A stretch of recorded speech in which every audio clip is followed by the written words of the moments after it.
साखर कारखाना मालकांवर कठोर कारवाई करावी अशी मागणी शेतकरी नेते चुन्नाप्पा पुजारी यांनी साखर मंत्री शिवानंद पाटील यांना केली आहे। गुरुवारी बेळगावातील हलगा बस्तवाड गावाजवळ शेतकऱ्यांच्या आंदोलनस्थळी आलेल्या मंत्री पाटील यांच्या उपस्थितीत त्यांनी सांगितले की महाराष्ट्राच्या धर्तीवर साखर आयुक्तांची नियुक्ती करावी।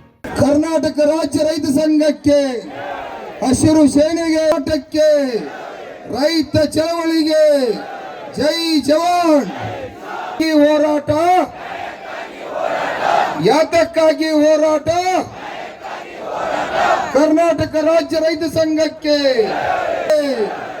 ರೈತ ದೇವರುಗಳಿಗೆ ಕರ್ನಾಟಕ ರಾಜ್ಯ ರೈತ ಸಂಘಕ್ಕೆ ಶಶಿಕಾಂತ್ ಗುರೂಜಿ ಅವರಿಗೆ ಪ್ರೊಫೆಸರ್ ನಂದನ್ ಸ್ವಾಮಿ ಅವರಿಗೆ ರಮೇಶ್ ಅಣ್ಣ ಗಡದಣ್ಣವರವರಿಗೆ ಕರ್ನಾಟಕ ರಾಜ್ಯ ರೈತ ಸಂಘಕ್ಕೆ ರೈತ तायंदिರಿಗೆ जय। रिकव्हरी संदर्भात दररोज अहवाल घेण्यात यावा।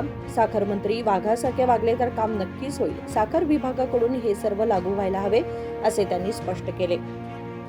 विनोद कोलकार, KMM मराठी, बेळगाव।